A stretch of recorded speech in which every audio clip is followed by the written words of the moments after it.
Hello दोस्तों, नमस्कार। आप सभी का स्वागत है राजेश मैथमेटिक्स क्लासेस में। तो चलिए आज हम लोग समझते हैं परिमेय संख्या के अंतर्गत समृद्ध नियम। तो चलिए शुरुआत करते हैं। हम लोग सबसे पहले जानते हैं कि परिमेय संख्या कहते किसे हैं। सबसे पहले जानते हैं कि परिमेय संख्या किसे कहते हैं। यहाँ पर देखिए परिमेय संख्या, परिमेय संख्या, परिमेय संख्या, ठीक है। यहाँ पर लिखेंगे जिस संख्या को P/Q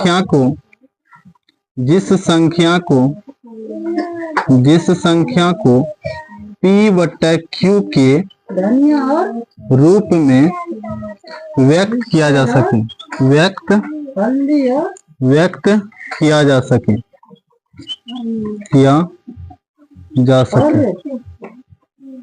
जिस संख्या को P/Q के रूप में व्यक्त किया जा सके उसे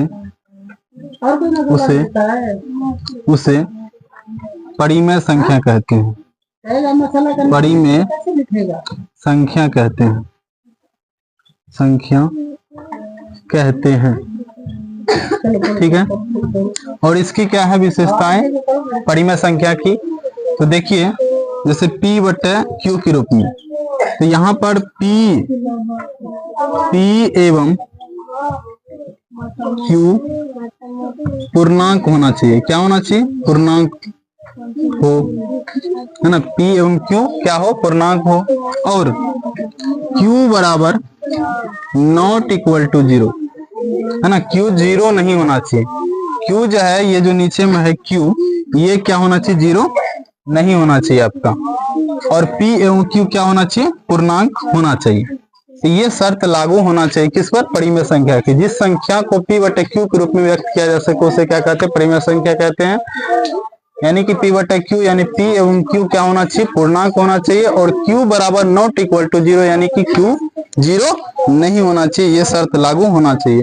तो चलिए कोई भी संख्या, जैसे देखिए 1/2 हो गया, तो देखिए 1 भी क्या है यहाँ पर? पूर्णांक है। और 2 भी क्या है? पूर्णांक है।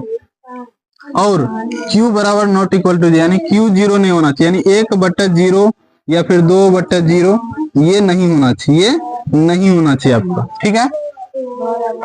यानी कि इसमें जो है ना 0 नहीं होना चाहिए, 0 नहीं होना चाहिए आपका। नीचे में Q 0 नहीं होना चाहिए, लेकिन P 0 हो सकता है। 0/2 लिख सकते हैं, है ना। इस प्रकार से 0/5 लिख सकते हैं, इस प्रकार से हम।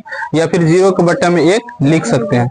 या फिर कोई भी संख्या जैसे 3 है, तो बताइए परिमेय संख्या है या नहीं? इसके बट्टे में हम क्या लिख सकते हैं? 1 लिख सकते हैं, है ना। कोई भी संख्या के बट्टे में कुछ नहीं होता है तो 1 होता है, तो इसीलिए इसको हम क्या कर सकते हैं? इसके बट्टे में 1 लिख सकते हैं। ये भी क्या है? हमारा परिमेय संख्या है। लेकिन 0 आ गया तो उसके नहीं होगा फिर, ठीक है। इस प्रकार से हम परिमेय संख्या के विशेषता और परिमेय संख्या की परिभाषा को जान सकते हैं।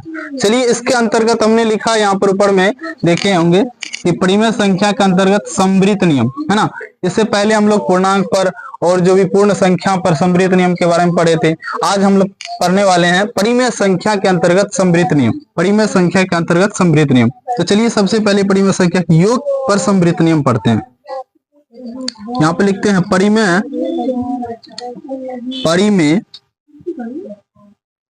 परिमेय संख्या के योग पर समृद्ध, ठीक है। योग पर समृद्ध क्या पढ़ेंगे? योग पर समृद्ध, ठीक है। योग पर समृद्ध। जैसे देखिए यहाँ पर 2/4 ले लिए और यहाँ पर जोड़ देंगे 5/4। इसको जोड़िएगा तो 5 2 कितना हो जाएगा? क्योंकि हर बराबर है तो 5 2 कितना हो जाएगा? 7/4। ये भी देखिए पूर्णांक है और ये भी पूर्णांक है। Q में भी क्या है? 4 है, यानी कि 0 नहीं है। तो ये क्या हो जाएगा? हमारा परिमेय संख्या के योग पर समृद्ध हो जाएगा। कोई भी संख्या, जैसे माइनस में भी ले लीजिए, 2/4 हो गया हमारा। यहाँ प्लस करेंगे 5/8, दोनों का लॉसा लेंगे 8 आएगा, ठीक है। और 4 दूनी 8 तो 2 दूनी 4 यानी -4। अब प्लस क्या हो जाएगा? 8 एकम 8 यानी 5। घटाएंगे तो यहाँ पर 1/8 होगा। और ये भी पूर्णांक है और ये भी क्या है? हमारा पूर्णांक है। और नीचे में क्या है? आपका 0 नहीं है, तो इसीलिए हमारा क्या हो जाएगा? यहाँ पर परिमेय संख्या के योग पर समृद्ध नियम यहाँ पर कह सकते हैं कि परिमेय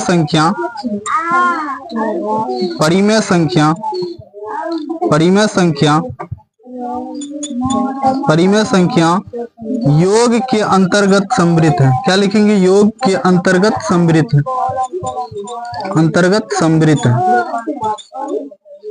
समृद्ध है। तो इस प्रकार से हम इसको कह सकते हैं कि परिमेय संख्या योग के अंतर्गत समृद्ध है। आप देखिएगा कि व्यकलन के अंतर्गत भी क्या होगा? समृद्ध होगा, गुना के अंतर्गत भी समृद्ध होगा और भाग के अंतर्गत, यानी कि सब पर जो है परिमेय संख्या के अंतर्गत समृद्ध हो जाता है। तो चलिए उसको भी हम देखते हैं कि किस प्रकार से व्यकलन के अंतर्गत समृद्ध है और किस प्रकार से गुणन के अंतर्गत समृद्ध है और किस प्रकार से भाग के अंतर्गत समृद्ध है। सबको हम अभी बोर्ड पर देखने वाले हैं। तो चलिए अगले पाठ पर चलते हैं। तो चलिए हम लोग समझते हैं कि व्यकलन के अंतर्गत समृद्ध है या नहीं है। व्यकलन यहाँ पर लिख लिया हमने। व्यकलन का मतलब क्या होता है? घटाव। क्या होता है? घटाव। ठीक है, घटाव। तो चलिए यहाँ पर देखते हैं, जैसे कि 2/5 और इसमें से घटाएंगे हम, ठीक है, 1/5, 1/5 घटाएंगे तो कितना होगा? दोनों हर बराबर है तो क्या हो जाएगा? यानी कि 2 - 1/5, यानी कि 1 क्या हो जाएगा? 5। क्या हो जाएगा? 1/5 हो जाएगा। या फिर कोई और देख लेते हैं, एक और 8/3 घटो -7/5 है ना, बीच में यानी कि घटो होना चाहिए। इसको देखते हैं, 5 और 3 का लॉस कितना हो जाएगा? 15। ठीक है, 3 × 5 = 15, तो 8 × 5 कितना होगा? 40, और माइनस यहाँ पर, और 5 × 3 = 15, तो 7 × 3 कितना हो जाएगा? 21, और माइनस में 21, तो 40 प्लस क्या हो जाएगा? माइनस प्लस 21/15, यानी कि ये कितना हो जाएगा? 61/15। यानी कि ये भी पूर्णांक और ये भी पूर्णांक, और क्यू भी क्या होना चाहिए? 0 नहीं होना चाहिए, तो 0 नहीं है। तो ये भी क्या हो जाएगा? व्यकलन के अंतर्गत समृद्ध हो जाएगा। तो यहाँ पे लिख देंगे, अतः परिमेय संख्या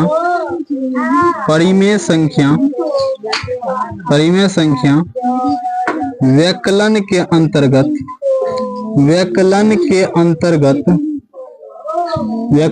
अंतर्गत समृद्ध है। ठीक है, अगला देखते हैं गुणन के अंतर्गत समृद्ध है या नहीं। ठीक है, गुणन के अंतर्गत, उसके बाद हम लोग पढ़ेंगे क्रम विनिमय नियम, साहचर्य नियम, जो भी है।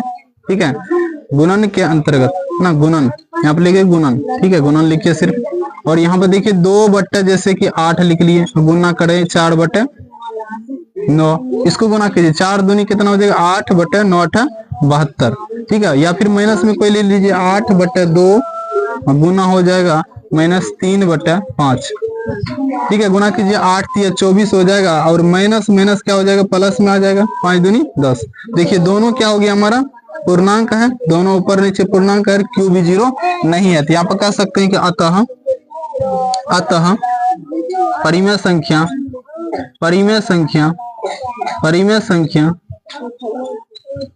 गुणन के अंतर्गत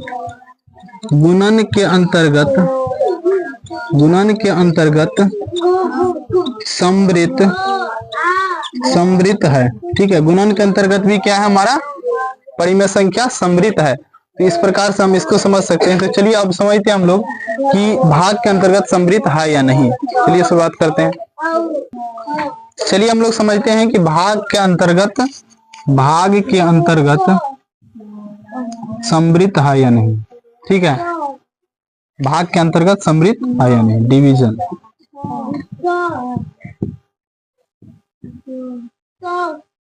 जैसे देखिए 2/8 भाग 4/3, इसको हम क्या करेंगे? 2/8 को इधर पलटेंगे तो 3 कितना हो जाएगा? 4 हो जाएगा। 3 दूनी 6 कितना हो जाएगा? 8 × 4 = 32। ठीक है, तो यहाँ पर भी देख सकते हैं, यहाँ पर कि दोनों नीचे ऊपर क्या हो गया?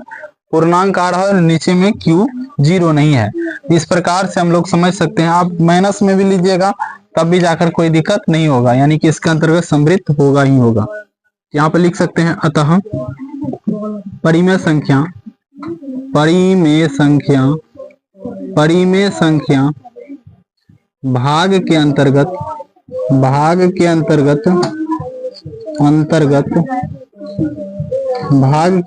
सम्मिलित है।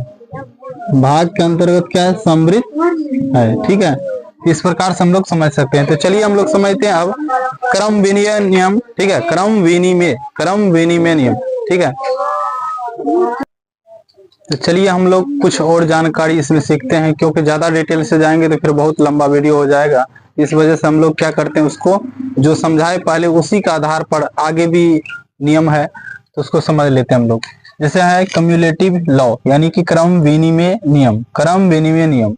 देखिए क्रम विनिमय नियम क्या होता है, यहाँ पर देख सकते हैं आप लोग a + b = b + a, यानी कि जो पहले था यहाँ पर वो चला गया बाद में, जो बाद में था वो पहले आ गया। यानी कि क्रम का क्या हो रहा है? उल्टा। जैसे कि हम लोग संख्या में कोई चीज ले लेंगे, 2 + 3 बराबर क्या हो जाएगा? ये जब इस साइड करेंगे तो हमारा ये 3 पहले आ जाएगा, 2 बाद में आएगा। तो ये हम लोग इस प्रकार से जिस भी संख्या को देखेंगे तो आप से पूछेगा कि बताइए कि ये कौन से नियम पर है, तो आप लोग क्या बताना है कि क्रम विनिमय, क्योंकि क्रम का क्या हो रहा है? उल्टा पुल्टा हो रहा है। क्रम का क्या हो रहा है? उल्टा पुल्टा। जो पहले था जिस जगह पर उस जगह पर नहीं है। चलिए उसके बाद हम लोग यहाँ पर है एसोसिएटिव लॉ। क्या है? एसोसिएटिव लॉ, यानी कि साहचर्यता या फिर साहचर्य नियम भी कहते हैं इसको, या फिर सहचारिता नियम। यानी कि इसमें 3 संख्या होगा। क्रम विनिमय में 2 होगा, लेकिन इसमें क्या होगा? 3 संख्या होगा। और 3 में देखिए पहले 2 जो है वो कोष्ठ में बंद रहेगा और 1 बाहर रहेगा। एक क्या रहेगा? बाहर। और दूसरा साइड यही जो है, एक पहले बाहर रहेगा और दूसरा 2 ठो क्या होगा? अंदर रहेगा। इस प्रकार से आपको देखने के लिए ये साहचर्य जो नियम पर जो भी आधारित संख्या होगा, जैसे कि आप लोग